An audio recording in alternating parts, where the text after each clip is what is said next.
Estamos de volta com o Cidadania, um programa sobre o cidadão e os seus direitos. Nesta noite, tratando sobre a participação política feminina, né? Como a mulher está inserida aí nesse cenário político atual.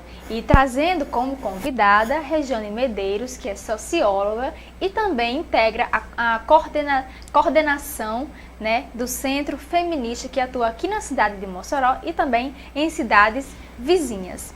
Regiane, boa noite. Nós gostaríamos inicialmente de agradecer a sua presença para conversar um pouco sobre esse tema conosco. E inicialmente, antes de adentrar especificamente na participação política feminina, nós gostaríamos que você tratasse um pouco sobre essa expressão feminista, o feminismo, o que significa o feminismo, né? E logo após você pode falar um pouco sobre como você vê essa questão da participação feminina no poder no nosso país. Bom, boa noite. Boa noite a todos e todas que assistem ao programa Cidadania.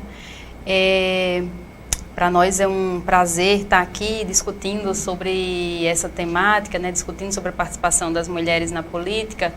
É uma questão extremamente recorrente, preocupante, né, que deve ser uma preocupação de toda a sociedade. Bom, primeiro, feminismo, né, essa expressão feminismo, o feminismo ele é a luta, né, é a ação das mulheres organizadas para construir a igualdade entre homens e mulheres na sociedade, né? Então, existem, né, no Brasil e no mundo várias organizações de mulheres e organizações feministas, movimentos feministas, que lutam, que reivindicam os direitos das mulheres, né, que reivindicam para que nós vivamos numa sociedade onde não exista desigualdade, né, e onde homens e mulheres tenham direitos, né, tenham direitos iguais. Então, o feminismo é uma importante luta, né, a partir da auto-organização das mulheres para transformar o mundo.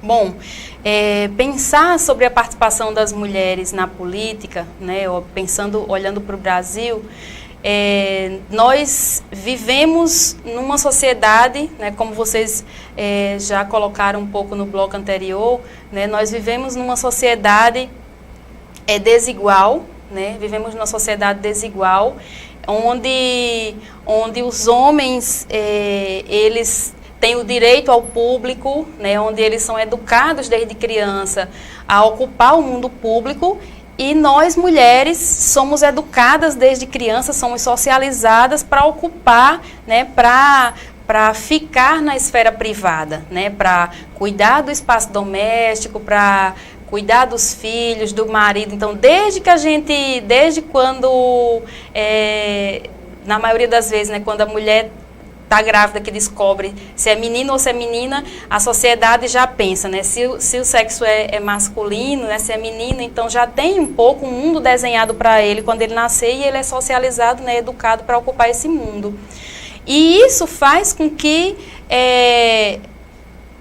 no decorrer da nossa vida, nós mulheres ocupamos espaços sempre menos privilegiados, né? Então, no Brasil hoje, como vocês colocaram, né, existe uma subrepresentação feminina na política. Hoje, deputadas e senadoras ocupam hoje, está na casa dos 10% das deputadas e senadoras mulheres. Então, esse é um número muito reduzido, não só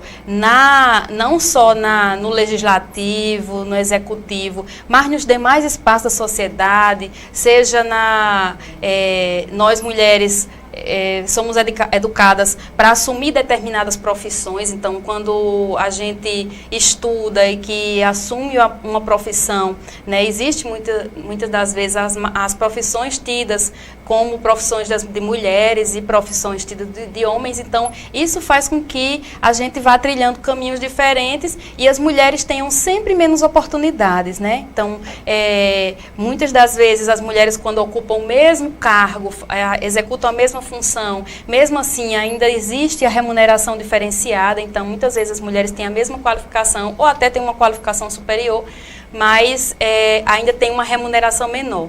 Então, essa trajetória que é pensada, né, essa sociedade desigual, capitalista, patriarcal, como você já colocou, machista, que colocam as mulheres para o espaço doméstico, então dificulta, né, para que cada vez mais as mulheres ocupem esse espaço. Então, para as mulheres ocuparem, para as mulheres serem candidatas, né, serem candidatas a vereadoras, pensando, nós vivemos a recente eleição, né, para as mulheres serem candidatas a vereadoras é muito difícil, né, então elas enfrentam uma longa trajetória e até elas chegarem a essa possibilidade de se ver como candidatas a vereadoras, elas têm uma longa trajetória até aí. Então nós vivemos na sociedade brasileira um processo de desigualdade, onde nós tivemos avanços, né,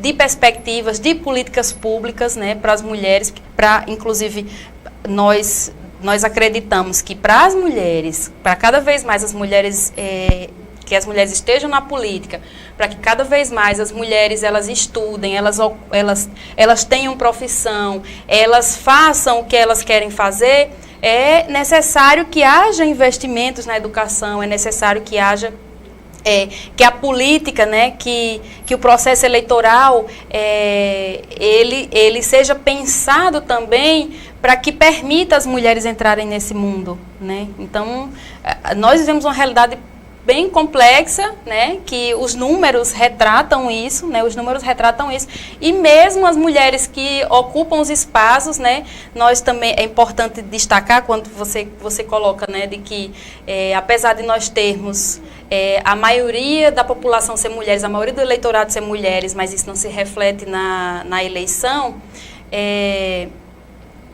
e nós queremos mudar esse quadro, mas é importante também destacar que não basta ser mulher para nos representar, né? Então,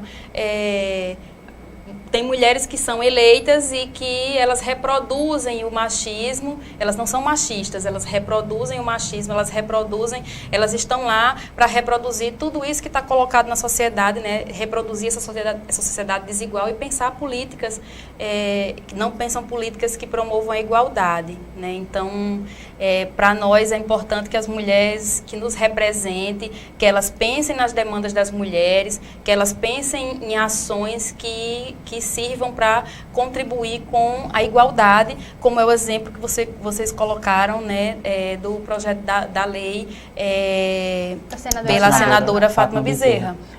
Rejane, você falou, e nós também comentamos, baixo índice de representatividade por parte das mulheres, tanto no Senado como na Câmara e em meio a toda a política. A que você atribui essa baixa representatividade? Será que é os partidos que enrijecem a participação da mulher na política ou é a própria sociedade que não dá essa confiança às mulheres para ingressar na política? Bom, a política, né, a participação das mulheres na política, né, de certa forma, uma coisa recente e nós mulheres não somos vistas como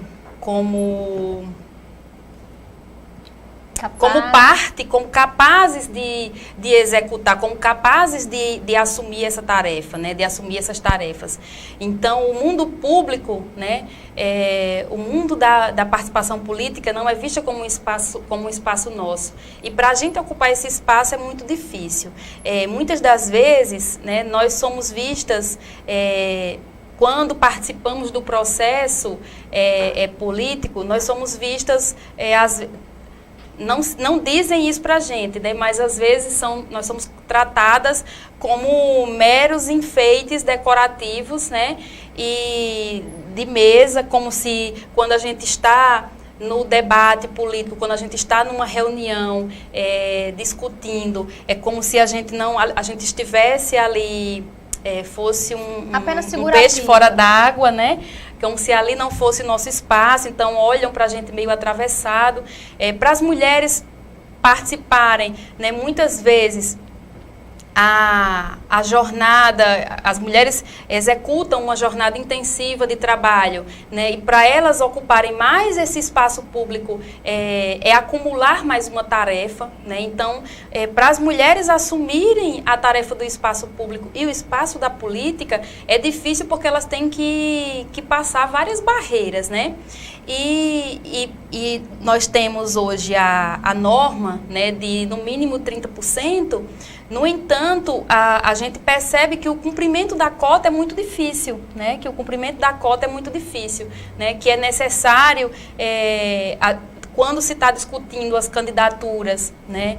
Como a gente está falando de eleição, quando a gente está discutindo as candidaturas, e aí, quando não atinge, uma coisa que é importante, né, assim, quando não atinge os 30%, aí tem que rebaixar, no caso, vai ter que tirar mais um homem, né, que está lá como candidato. E muitas das vezes as mulheres, elas são colocadas como o que nós costumamos dizer, né, de candidaturas laranja, que é o que você falou, né, que muitas vezes nós tivemos números de mulheres que se candidataram e nem elas votaram nelas, né, então elas foram candidatas para preencher a cota. E não é essa realidade que nós queremos, né, nós queremos que as mulheres elas tenham uma participação efetiva e real na política. O que me parece, Regiane, é justamente isso que você falou, que muitas vezes a sociedade ela não enxerga na mulher o pulso firme que ela enxerga no homem, né? O homem é aquela figura masculina, imponente. Muitas vezes a sociedade tem esse preconceito mesmo com a mulher, acha que ela não é capaz de gerir, de negociar, de acordar com outros gestores, né? E isso é um reflexo da sociedade, como você já tinha falado, né? A questão do preconceito com a mulher não é só na política. A política é apenas um reflexo também de diversas outras áreas, né? E principalmente quando se questiona a maternidade, né?